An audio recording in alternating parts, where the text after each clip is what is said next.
you have a productivity hack, an easy productivity hack. Instead of spending time getting in the mood to work, just start working.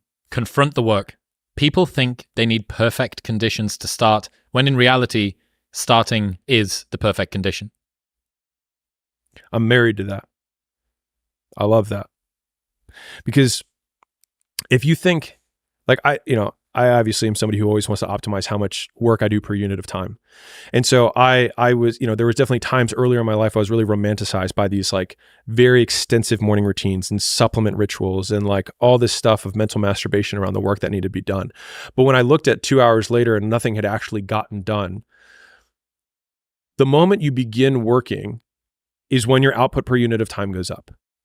And so that makes beginning the single greatest hack that you can have for everything else that you do in work. Because the thing is, when you start working, you start getting in the mood to work, right? Like everything else is procrastinating around the work that you think you should do.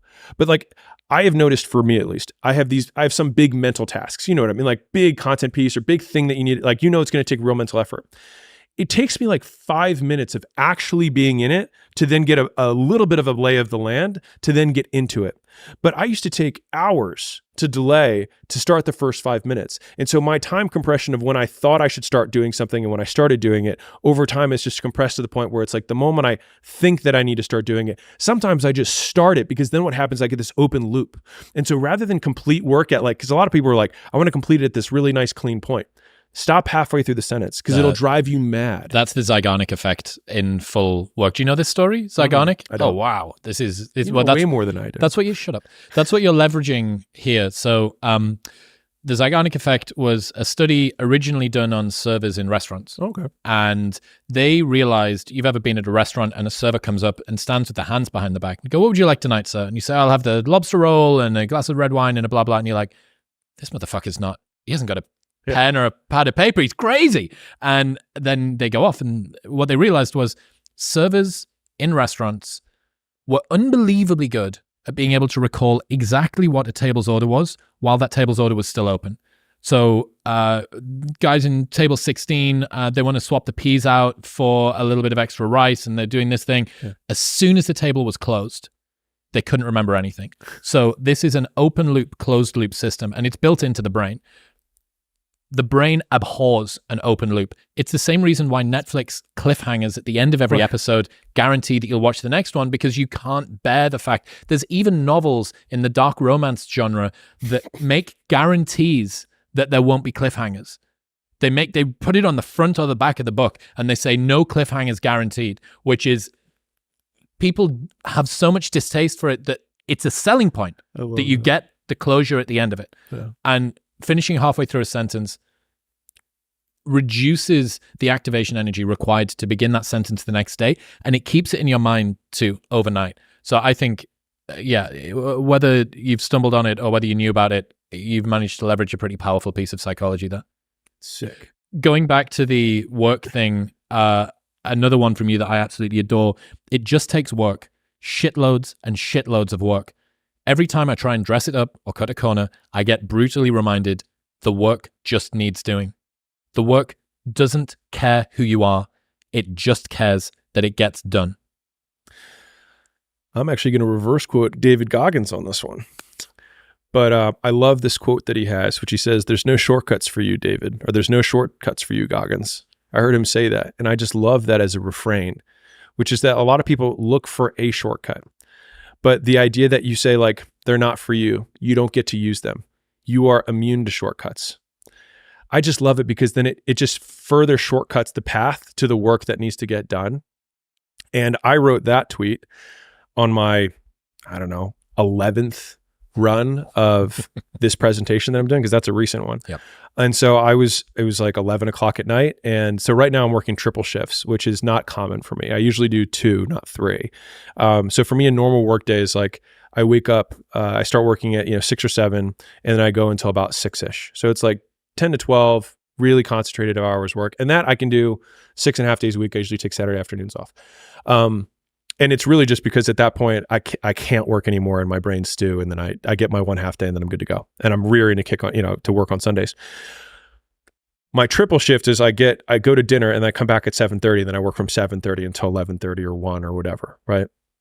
And when I'm putting in triple shifts is when I know I'm like really gassing it. And that's when I'm like repeatedly doing 16, 17 a day of actual productive work. And I hear the same thoughts that everyone does, which is like, it's not going to matter. Like, it's fine. It's good enough. Like, I hate that. Like, it makes me sick to even say that, right? Because the thing that I like, David Goggins, right? He's got like, there's no shortcuts for you. I would say the one that I have two that are like my internal ones. One that is probably the most common is I will do what is required. And this work needs doing. And there's just no way around it. And it's just looking at the face of the work, and it's like smiling back at me like, no one else is going to do it.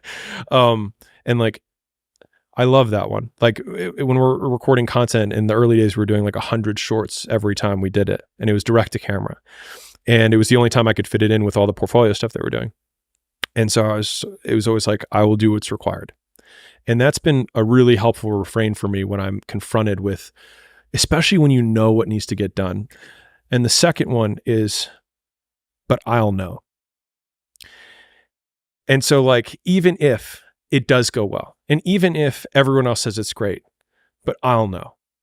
And it'll then rob me of all of the joy of all of those moments in that experience, because I'll know that I could have done better.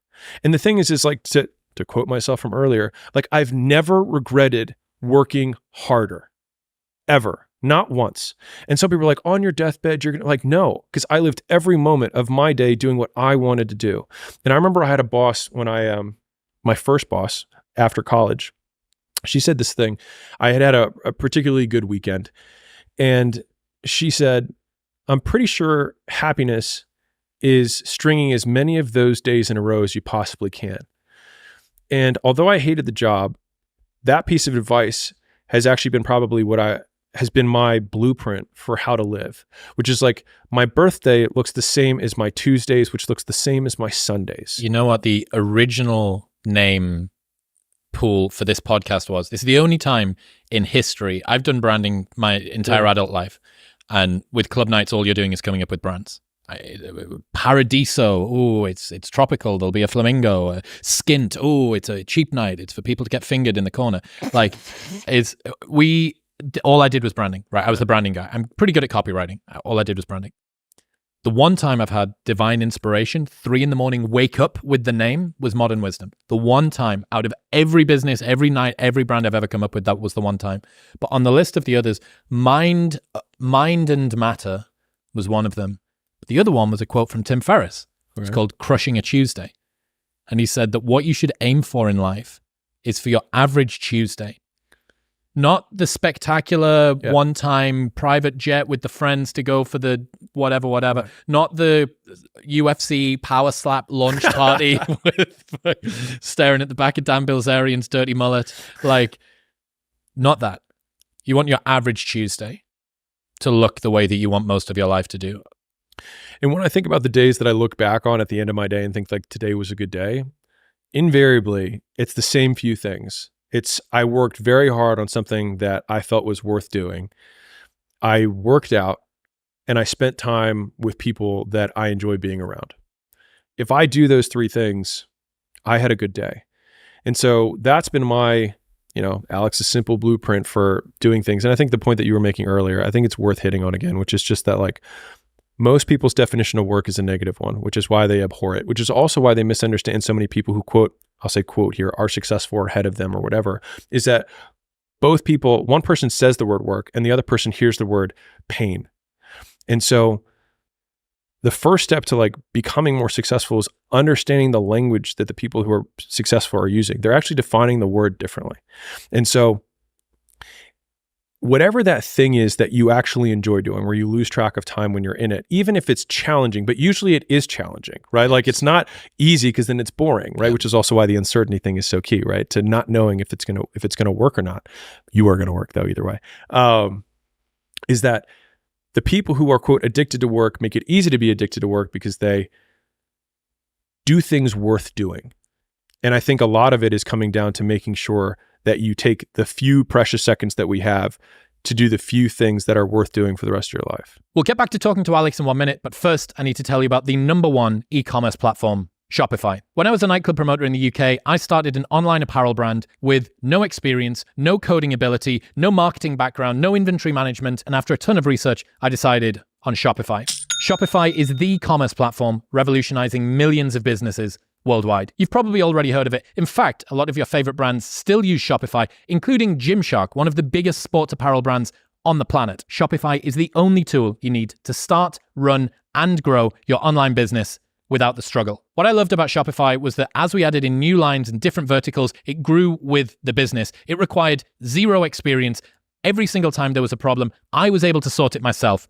That's how simple it is. There is a $1 per month trial period that you can sign up for right now with the link in the description or by going to shopify.com/modernwisdom, all lowercase. That's shopify.com/modernwisdom to take your business to the next level today. Oh, hey, thanks for tuning in. If you enjoyed that clip, then press here for the full 3-hour podcast with Alex. Go on, press it.